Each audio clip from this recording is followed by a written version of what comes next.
Hello student, welcome back to my channel कॉम से गीता। तो आज का जो टॉपिक है मौर्यवा गुप्तकालीन स्तंभ मूर्ति कला है। इसमें हम देखेंगे मूर्तियां देखेंगे और सांची स्तूप। ठीक है, तो चलिए फिर स्टार्ट करते हैं।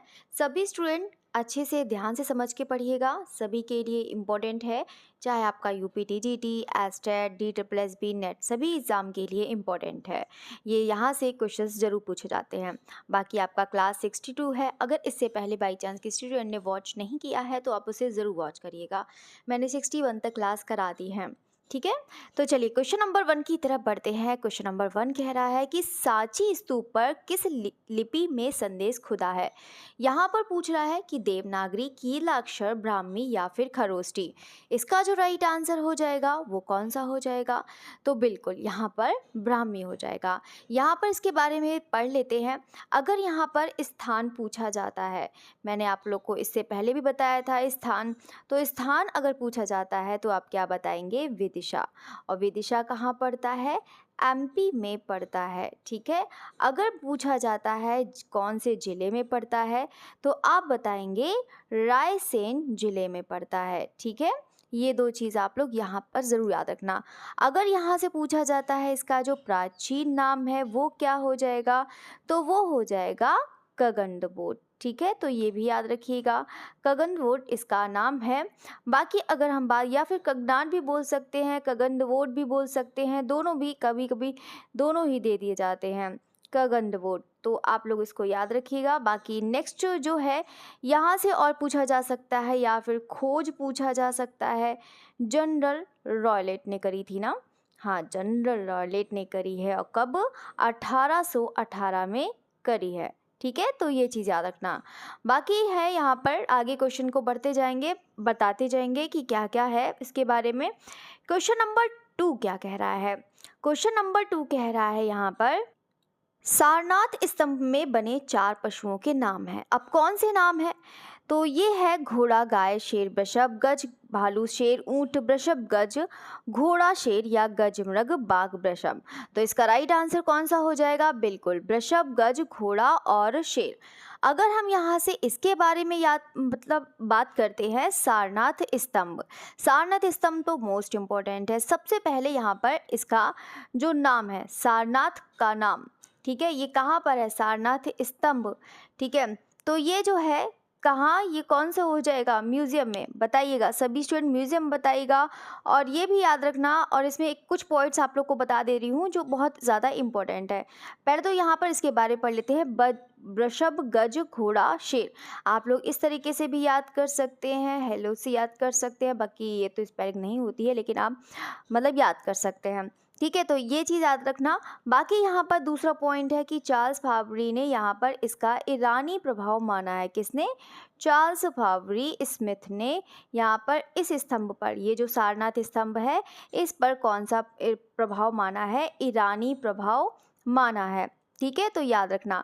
बाकी यहाँ पर जो है इसमें सिंह बने हैं, तो पता ही है कि जो बने हैं वो 4 बने हैं, ये याद रखिएगा। और बाकी यहाँ पर अगर हम बात करते हैं कि यहाँ पर सिंह के ऊपर पहले जो बना था, अब तो वो टूट चुका है, धर्म चक्र, वो धर्म चक्र वाला जो बना होता है उसी का, तो वहाँ पर बना था।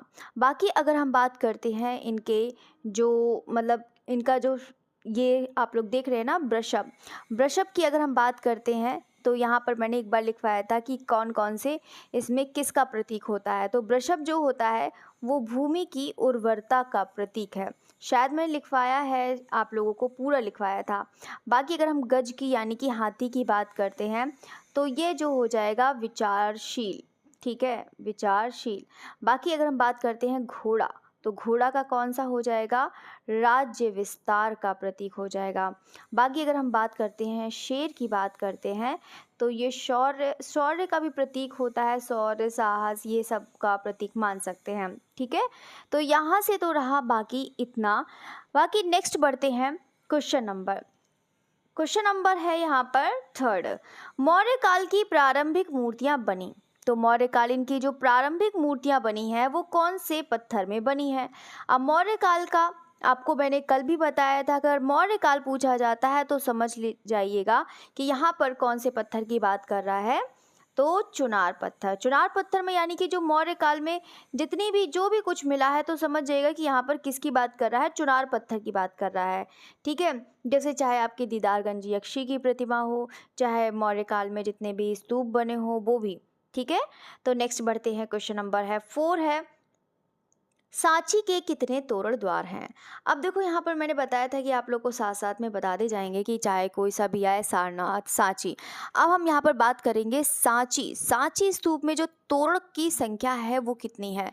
ये तो चलो सभी जानते हैं कि सांची में कितने तोरण द्वार हो जाएंगे, 4 हो जाएंगे। तो चारों के बारे में हम देख लेते हैं। देखो सबसे पहले आप लोग को याद रखना है, सबसे ज़्यादा इसमें सबसे ज़्यादा जो इम्पोर्टेंट है इन चारों में, वो सबसे ज़्यादा इम्पोर्टेंट है उत्तरी वाला तोरण द्वार। वैसे तो पता है ना तोरण द्वार कौन से हैं, दक्षिणी, उत्तरी, पूर्वी और पश्चिमी। ये उत्तरी तोरण द्वार के बारे में बता रही हूँ। उत्तरी तोरण द्वार में इसलिए प्रसिद्ध है क्योंकि यहाँ पर हमें क्या देखने को मिलता है, गज लक्ष्मी नहीं, बेसांतर जातक देखने को मिलता है। और बेसांतर जातक कथा, बेसांतर जातक कथा, ठीक है, इसके बारे में। इसके अलावा उत्तरी तोरण द्वार में छदंत जातक हो गया, ठीक है, ये भी याद रखना। और एक है जेतवन दान भी देखने को मिलता है। तो ये जो चीज़ मैं आपको बता रही हूँ जो बहुत ज़्यादा इम्पोर्टेंट है, कभी कभी पूछ लिया जाता है कि कौन से तोरण द्वार पर कौन सा जो है रिलीफ में बना हुआ जो है मतलब चित्र है। ठीक है, तो ये पूछ लिया जाता है, मूर्ति है रिलीफ में, तो ये सब रिलीफ में ही बनी हुई हैं। ठीक है, बाकी आप लोग को मैंने पूरा लिखवाया है, दक्षिणी, उत्तरी, पूर्वी, पश्चिमी सब लिखवा दिया है, आप लोग उसे ज़रूर पढ़िएगा। नेक्स्ट क्वेश्चन की तरफ बढ़ते हैं। क्वेश्चन नंबर 5 है, अशोककालीन स्तंभ में परगहे को राष्ट्रीय चिन्ह का गौरव प्राप्त है। अब देखो यहाँ पर क्या कह रहा है, अब देखो यहाँ पर बता देंगे कि ये तो चलो आसान है कि परगहे समझ रहे हैं ना, परगहे क्या होता है बताइएगा, अगर आप लोगों ने पढ़ा है तो बताइएगा, बाकी मैं आप लोग को इसके बारे में पूरा कंप्लीट बताती हूँ। तो ये तो जानते हैं कि सारनाथ है, लेकिन परगहा आपको याद रखना है। जैसे कि आपने स्तंभ देखा है, अशोककालीन स्तंभ देखा है ना, पहले तो ये बताइएगा स्तंभ को कितने भागों में बांटा है। स्तंभ जो है, स्तंभ को कितने भागों में बांटा है, 2 भागों में बांटा है ना, एक लाट और दूसरा कौन सा, परगहा, यही बांटा है ना। तो लाट और परगहा। और अगर हम बात करते हैं परगहा देखो क्या होता है, जैसे कि आप लोग स्तंभ बनाते हैं, ठीक है, जैसे कि ये तो हो गया हमारा स्तंभ हो गया, ये तो हमारा ये क्या कहलाता है, ये वाला, यानी कि ये कहलाता है लाट कहलाता है। और यहाँ पर अगर हम दूसरे की बात करते हैं, ये वाला, यानी कि ये वाला, इसके ऊपर जो कमल बना हुआ है ये, ठीक है, तो ये जो बना हुआ है कमल वाला, ये पूरा यहाँ से लेकर यहाँ तक जो मतलब शेर बना है वहाँ पे लेकर यहाँ तक, ठीक है, यानी कि लाट, ये जो आप देख रहे हैं ना चौकी से लेकर यहाँ तक, ये पूरा वाला, ये वाला यहाँ तक क्या कहलाता है, परगहा कहलाता है। ठीक है, बाकी कुछ लोग मान लेते हैं कि यहाँ पर उसको जो माना है वो परगहा को 5 प्रकार से माना है। ठीक है, कुछ लोग ऐसे मानते हैं, परगहा के 5 प्रकार हैं। परगहा जो आपको दिखाया है, अब परगहा में क्या क्या है, पहला तो है, अगर पूछा जाता है क्रम पूछा जाए तो शीर्ष है परगहा में। ठीक है, ये जो आप लोग देख रहे हैं ना परगहा में, पहले शीर्ष हो जाएगा, फिर शीर्ष के बाद यहाँ पर चौकी जो मैंने अभी आप लोग को दिखाई थी, फिर चौकी के बाद यहाँ पर कंठा, ठीक है, और फिर है यहाँ पर वो फिर कौन सा हो जाएगा, बैठकी, और फिर हो जाएगा लास्ट मेखला हो जाएगा। ठीक है, मेखला, ये याद रखना, शीर्ष, चौकी, और ये जो है कौन सा, कंठा और बैठकी, और फिर देन लास्ट आपका मेखला। ये तो हो गए परगहा के 5 प्रकार हो गए। बाकी यहाँ पर कुछ विद्वान लाट और परगहा का स्तंभ तो 2 प्रकार के होते हैं, लेकिन कुछ लोग मानते हैं ऐसा कि जो स्तंभ हैं वो 3 प्रकार से हैं, यानी कि एक तो लाट तो बना ही है, दूसरा परगहा भी बना है, और तीसरा जो है वो कौन सा हो जाएगा, शीर्ष। और शीर्ष कौन सा वाला, जिस पर शेर बैठा है वो शीर्ष माना है। ठीक है, ये वाला नहीं माना था, स्तंभ के 2 प्रकार माने हैं, वैसे प्रमुख तो 2 ही प्रकार के होते हैं, लाट और परगहा, लेकिन ये तीसरा भी मान लिया है, शीर्ष।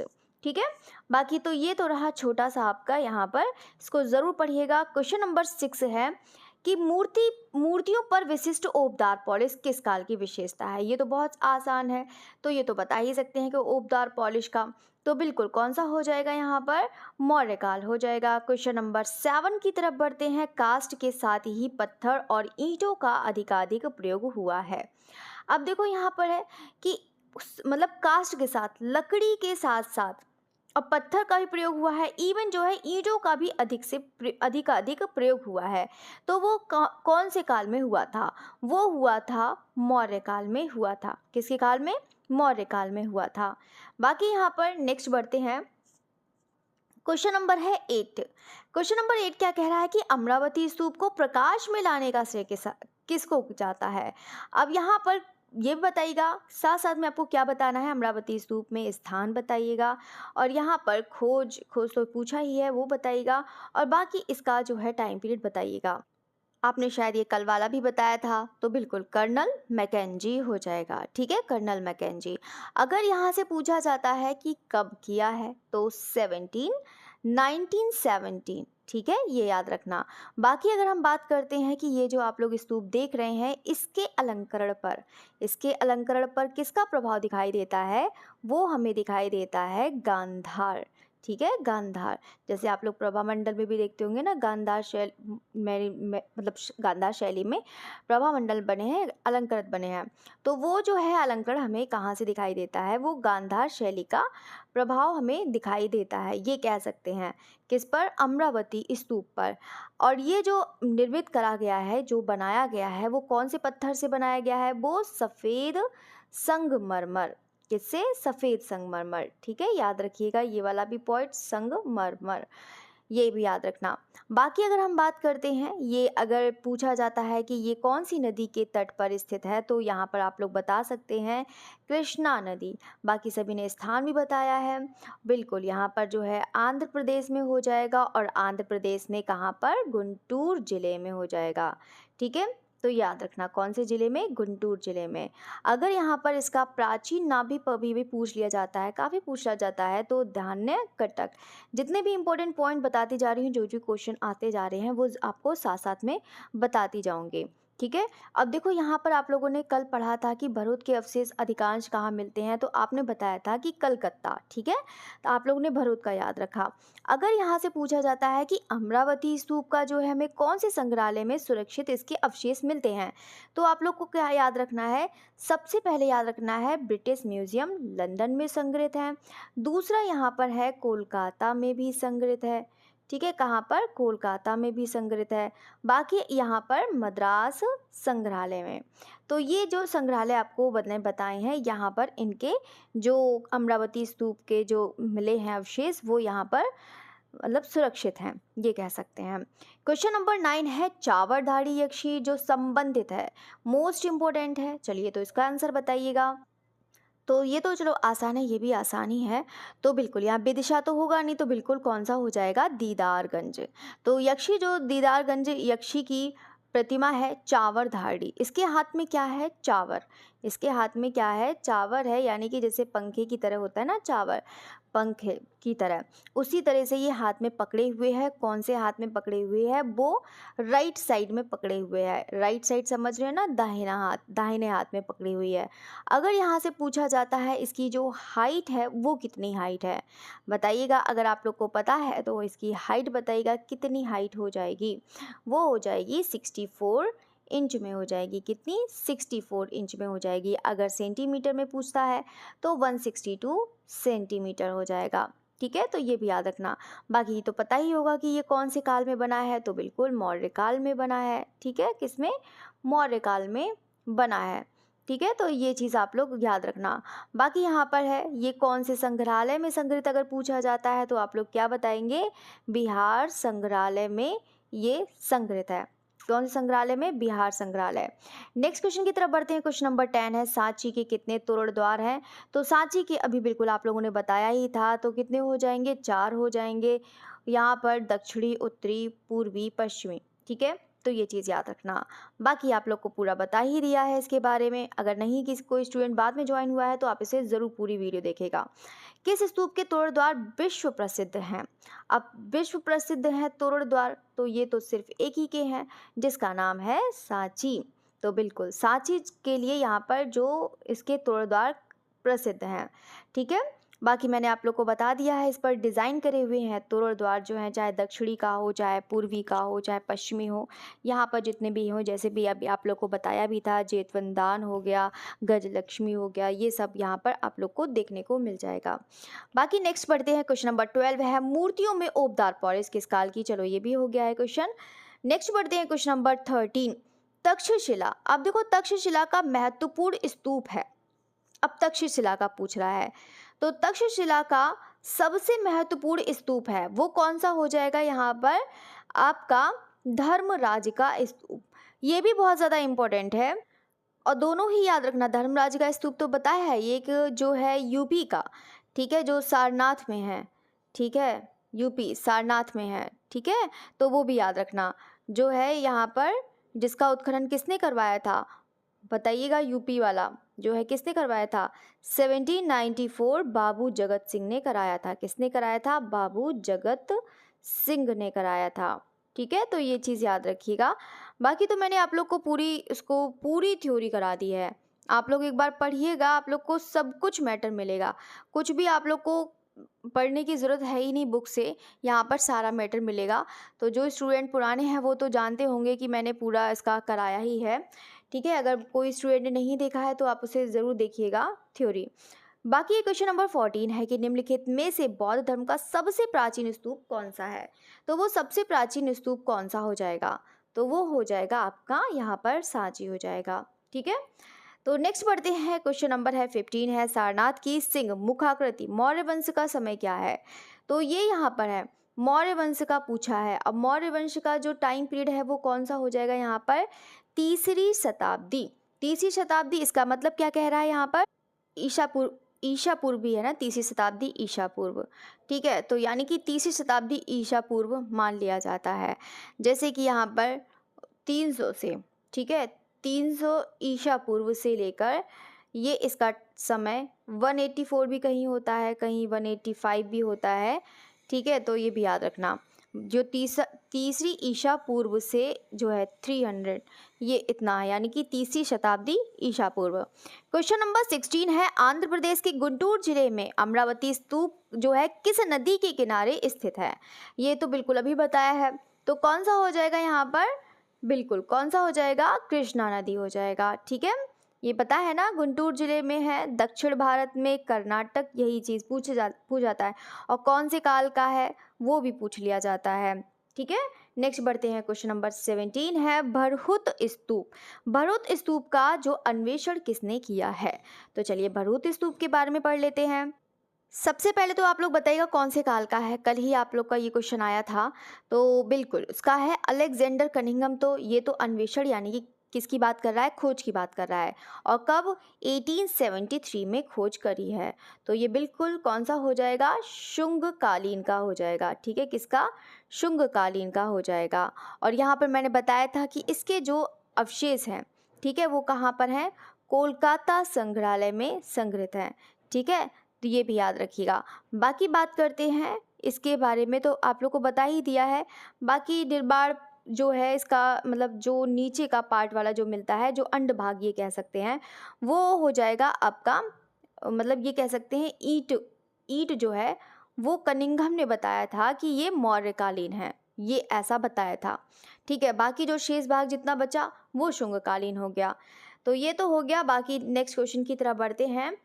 बाकी है क्वेश्चन नंबर 18 कह रहा है कि मूर्तियों पर असाधारण चमक या ओप किस युग की विशेषता थी? तो वो है शुंग काल, या फिर गुप्त काल, या फिर मौर्य काल, या फिर उक्त सभी। तो इसका जो राइट आंसर है वो कौन सा हो जाएगा? बिल्कुल यहाँ पर मौर्य काल हो जाएगा। ओप की बात कर रहा है। क्वेश्चन नंबर है 19, स्तूप के अवशेषों को स्थानांतरित कर दीघा में पुनः निर्माण किया गया। अब यहाँ पर देखो क्या कह रहा है कि स्तूप के अवशेषों को स्थानांतरित कर, यानी कि जो स्तूप मिले उसको वहाँ से हटाकर दूसरी जगह उसका यानी कि पुनः निर्माण किया गया था, तो वो कौन सा है? तो बिल्कुल कौन सा हो जाएगा? भारतीय संग्रहालय कोलकाता हो जाएगा।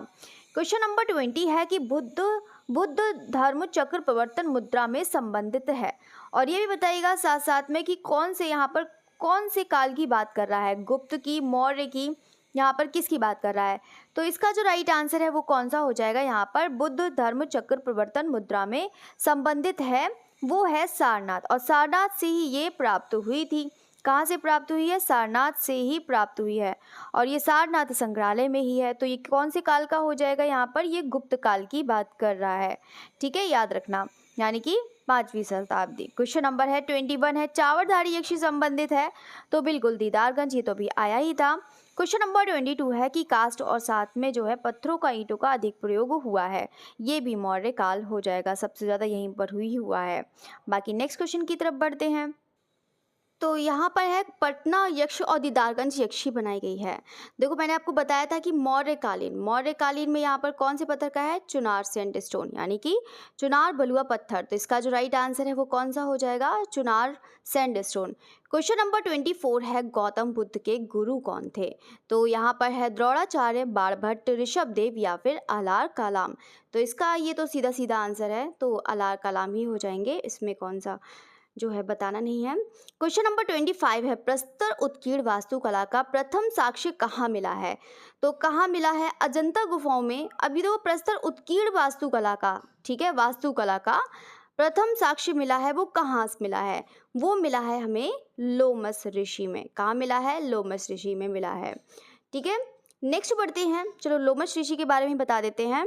देखो सबसे पहले अगर हम बात करते हैं कि अगर हम वास्तुकला देखते हैं, ये लोमस ऋषि, ये तो आपने बता ही दिया है। तो लोमस ऋषि ये गुफा है, ये कौन सी है? यानी कि जो सबसे पहले, जो बराबर गुफाएं आप लोगों ने पढ़ी होगी, बराबर गुफाएं, मैंने आप लोग को थ्योरी भी इसमें लिखवाया है, बराबर गुफाएं पढ़ी होगी। तो ये जो है, इसमें जो बराबर पहाड़ी है उसी में 4 गुफाएं आप लोग को देखने को मिलती है। पहली कौन सी है? सुदामा। जो सुदामा है वो सबसे पुरानी है, वो कौन सी है? सबसे पुरानी है। फिर दूसरी है कड़ चौपर, ठीक है, ये हो जाएगी दूसरी वाली। फिर तीसरी जो है विश्व झोपड़ी गुफा है, वो कौन सी है? विश्व झोपड़ी गुफा है। एक चौथी जो लास्ट है उसका नाम है लोमस ऋषि, चौथी वाली, ठीक है। और लोमस ऋषि जो है वो सबसे बाद की है, ठीक है, यानी कि नहीं कह सकते हैं, सबसे बाद की नहीं कह सकते हैं, ये भी याद रखिएगा। बाकी इसके बारे में और भी बता देते हैं। लोमस ऋषि जो है ये सबसे ज़्यादा, इसका जो मतलब मेहराब बना हुआ है, मेहराब समझ रहे हैं ना, गुंबद जैसा होता है वैसा, मेहराब की तरह।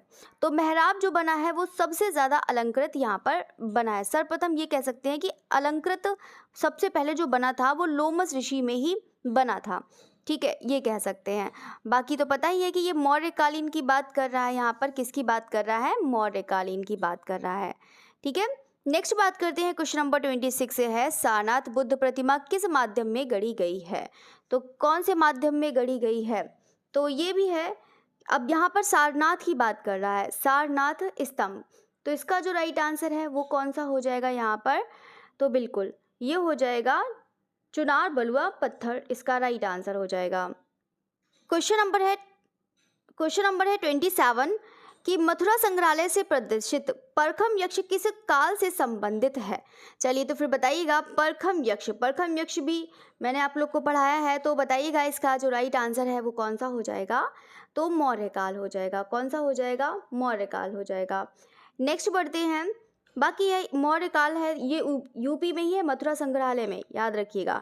क्वेश्चन नंबर है 28, यहाँ पर मिलान करने हैं सारे संग्रहालय। अशोक का सिंह शीर्ष कहाँ पर है? ये तो चलो आसान है, तुरंत बता देंगे। तो कौन सा हो जाएगा? सारनाथ संग्रहालय हो जाएगा, यानी कि 3rd नंबर। कनिष्क का आवक्ष है, तो ये कौन सा हो जाएगा?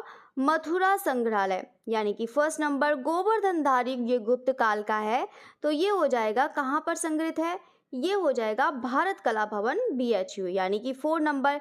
फिर है दीदारगंज यक्षी, ये कहाँ पर है? पटना संग्रहालय, ये हो जाएगा, तो यानी कि 2nd नंबर। तो 3142 इसका राइट आंसर है। क्वेश्चन नंबर है 29 है, सारनाथ बुद्ध प्रतिमा किस पत्थर से बनाई गई है? तो सारनाथ बुद्ध प्रतिमा किस पत्थर से बनाई गई है? जोधपुर बलुआ पत्थर, चुनार बलुआ पत्थर, कश्मीर चूना पत्थर या फिर मद्रास।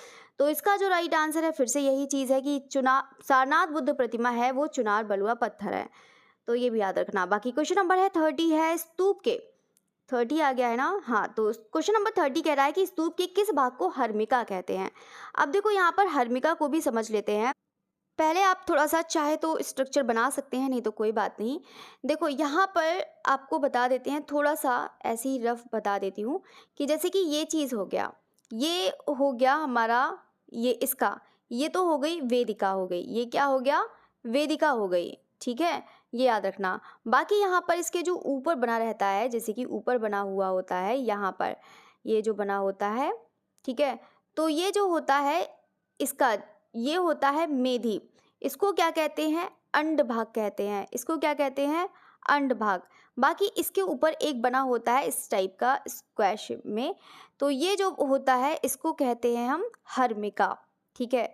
यानी कि हर्मिका को कहते हैं। अब यहाँ पर है स्तंभ का ऊपरी भाग, स्तंभ का, यहाँ पर स्तंभ का ऊपरी भाग को थोड़ी नहीं, स्तंभ ये मान लो हो गया, तो स्तंभ का ये हो गया ऊपर, छत्र हो गया, सबसे ऊपर जो है वो कौन सा हो गया? छत्र। तो इसका जो राइट आंसर है वो कौन सा हो जाएगा यहाँ पर? अंड है, हेमिस्फीयर का ऊपरी भाग, ये वाला, इसी के ऊपर भाग वाला ना हर्मिका, इसी को ही कहते हैं, ठीक है? नेक्स्ट बढ़ते क्वेश्चन नंबर 31 है कि भारतीय कला में मेधी शब्द निम्न में से किस डिसिप्लिन से संबंधित है? अब ये जो है किस से संबंधित है, यहाँ पर ये पूछ रहा है, तो इसका जो राइट आंसर है वो कौन सा हो जाएगा? अब देखो ये है, अब बहुत सारे स्टूडेंट देखो वो समझ लेते हैं स्थापत्य या से, ये देखो वास्तुकला में आ जाता है। ओवरऑल की अगर हम बात करते हैं तो ये चीज़ वास्तुकला की बात कर रहा है, ठीक है? और स्थापत्य जो बात करता है उसकी इंटीरियर की बात करता है कि हाँ उसकी कैसी बनावट है, कौन से ईंट का यूज़ करा गया है, कौन से पत्थर का प्रयोग करा गया है, ये सब स्थापत्य में आता है। वास्तुकला होती है उसकी बनावट पर निर्भर करता है कि वो कैसी बनावट है, कौन सी शैली में बनी हुई है, कैसी उसका मतलब कैसी किस तरीके से बना है, ठीक है? स्तूप को तो अलग है, इसमें तो कोई वो तो है नहीं नागर शैली या कुछ भी, इसमें तो यहाँ पर अंडभाग, हर्मिका ये सब होता है, मेधी होता है।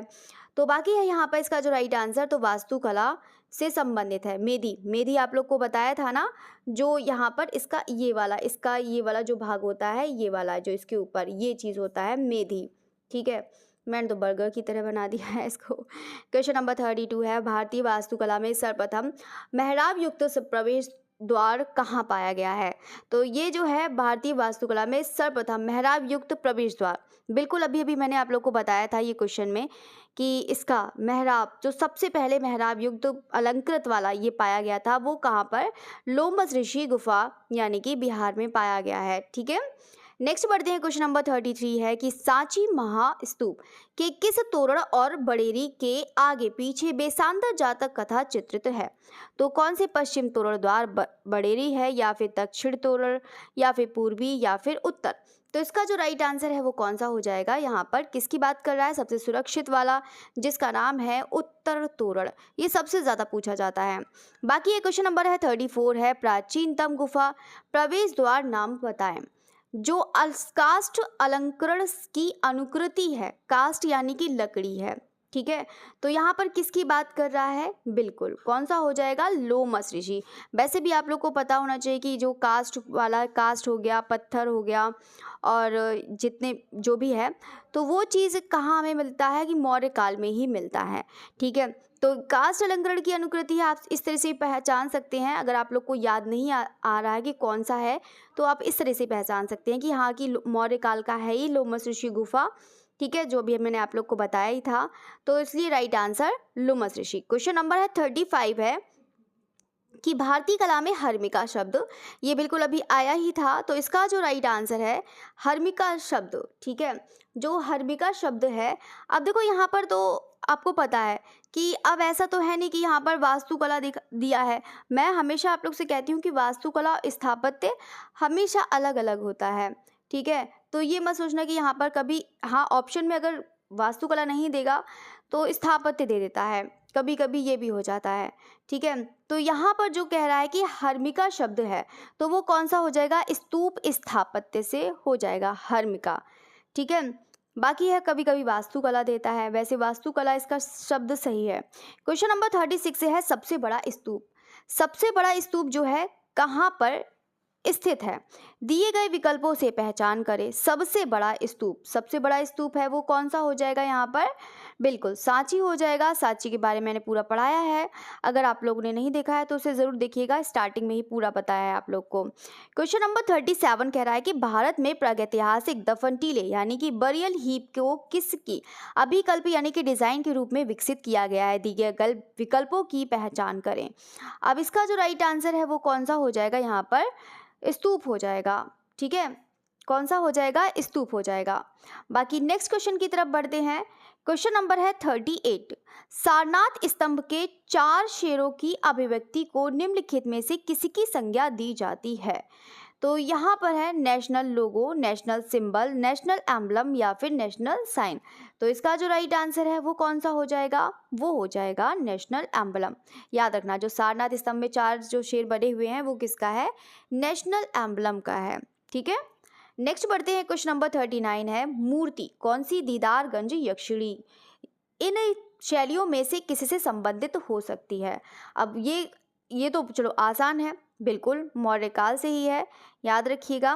क्वेश्चन नंबर है 40 आ गया है ना? हाँ, क्वेश्चन नंबर 40 कह रहा है कि गौतम बुद्ध हैं वो किस स्थान पर निर्वाण प्राप्त किया है?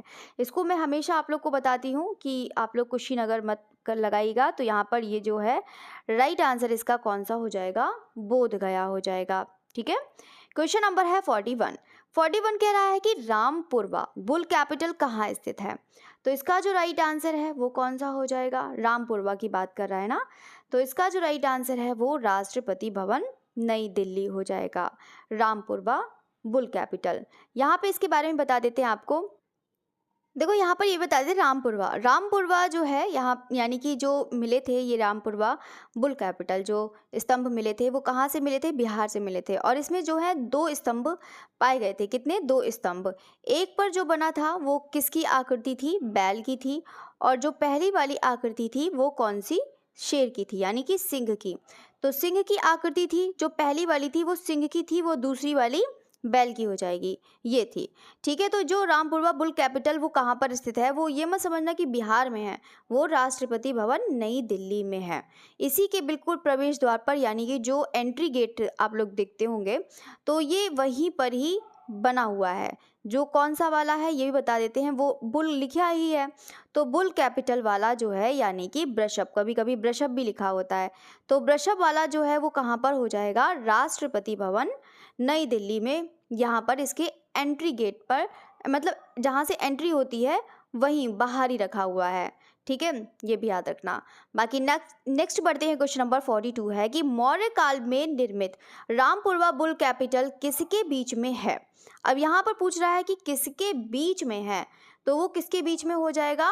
राष्ट्रीय संग्रहालय नई दिल्ली, यानी कि मौर्यकालीन निर्मित रामपुरवा जो है बुल कैपिटल ये किसके बीच माना है, यानी किसके बीच है? कौन संग्रहालय के बीच में है बुल कैपिटल जहाँ रखा हुआ है? वो कौन सा हो जाएगा? राष्ट्रीय संग्रहालय नई दिल्ली हो जाएगा, क्योंकि राष्ट्रपति भवन के प्रवेश द्वार है ना, तो वहीं पर। क्वेश्चन नंबर है 43 है यहाँ पर कि अशोक स्तंभ किससे बने हैं? अब यहाँ पर ये तो चलो आसान है क्वेश्चन, अभी बताया। तो जब अशोक स्तंभ यानी कि मौर्य काल की बात कर रहा है तो समझ जाइएगा यहाँ पर चुनार सैंड स्टोन की बात कर रहा है। ठीक है, क्वेश्चन नंबर 45 है भारत का राष्ट्रीय चिन्ह आधारित है। तो भारत का जो है राष्ट्रीय चिन्ह जो आधारित है वो कौन सा हो जाएगा? यहाँ पर अशोक लॉयन कैपिटल सारनाथ। ठीक है, जो राष्ट्रीय चिन्ह आधारित है अशोक लॉयन कैपिटल सारनाथ हो जाएगा। क्वेश्चन नंबर है 46 है प्रसिद्ध अशोक स्तंभ शीर्ष पर है, तो वो कौन सा है? मथुरा, सारनाथ, वाराणसी या फिर मिर्जापुर?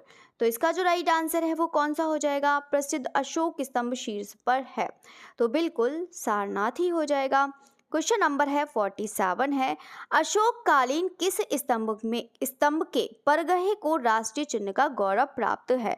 अब परगहा मैंने आप लोग को बिल्कुल अभी अभी बताया है, अगर किसी ने नहीं देखा है तो आप लोग उसे जरूर देखिएगा, पूरा डिटेल्स में बताया है। तो परगहे को राष्ट्रीय चिन्ह को जो प्राप्त है तो वो कौन सा हो जाएगा? सारनाथ स्तंभ हो जाएगा। ठीक है, सॉरी, हाँ सारनाथ स्तंभ होगा, राइट आंसर है सारनाथ स्तंभ। क्वेश्चन नंबर 48 कह रहा है कि सांची में किस धर्म की कला शिल्प को प्रदर्शित किया है। तो इसका जो राइट आंसर है वो कौन सा हो जाएगा यहाँ पर? बौद्ध हो जाएगा। ठीक है, सांची में किस धर्म की जो है कौन सा हो जाएगा? बिल्कुल, ये तो आसान है। क्वेश्चन नंबर है 49। सम्राट अशोक काल में निर्मित जिस स्तंभ को परगहे को भारत का राष्ट्रीय चिन्ह, ये भी चलो रिपीटेड है, चलो लेकिन अलग लैंग्वेज है। ये मत सोचना कि हाँ रिपीटेड है, लैंग्वेज चेंज कर दी जाती है, वो किस किस टाइप से लैंग्वेज चेंज करती है, तो आप लोग यहाँ पर देख सकते हैं कि यहाँ इस तरीके से भी पूछ सकता है। क्वेश्चन नंबर है लास्ट आप लोगों का, लाट व परगहा। अब बिल्कुल अभी अभी बताया है कि लाट व परगहा जो होते हैं वो किसके अंग हैं? वो किसके हैं यहाँ पर? मौर्यकालीन। मौर्यकालीन में जितने भी स्तंभ हैं, चाहे आपका रामपुरवा का हो, चाहे लौरिया लौरिया अराराज का हो, या फिर कोई सा भी हो, लुम्बिनी स्तंभ हो गया, सारनाथ स्तंभ हो गया, ये सभी स्तंभ जो हैं वो कौन सा हो जाएगा? मौर्यकालीन स्तंभ, यानी कि लाट और परगहा सब में ही बने होंगे, सब में ही बने हैं। ठीक है, तो ये तो रही आपकी छोटी सी क्लास रही। वैसे तो मैंने सोच रही थी कि आपकी क्लास ना हो, तो लेकिन मैंने कुछ टाइम निकाल कर आप लोग का क्लास ले लिया है। बस थोड़ा सा बिजी थी, इसीलिए आपकी क्लास नहीं हो पाई थी, जो एस्टेट की क्लास चल रही थी। ठीक है, तो बाकी आप लोग को जो क्लास अच्छी लगी है तो इसे लाइक ज़रूर करिएगा सभी स्टूडेंट। और बाकी जो है न्यू चैनल से अगर नहीं ज्वाइन हुआ है तो यहाँ पर ज्वाइन होइएगा, क्योंकि जो मैराथन क्लास चलने वाली है वो आप लोग की न्यू चैनल पर ही चलेगी। तो जल्दी से सभी स्टूडेंट ज्वाइन हो जाइएगा, कि ताकि अगर मैराथन क्लास में लगाऊं आप लोग की तो सभी स्टूडेंट टाइम से ज्वाइन हो जाएगा, पूरा बिहार स्टेट का। तो बिहार स्टेट वाले जल्दी से ज्वाइन होइए उस पर, जो बिहार स्टेट वाले हैं।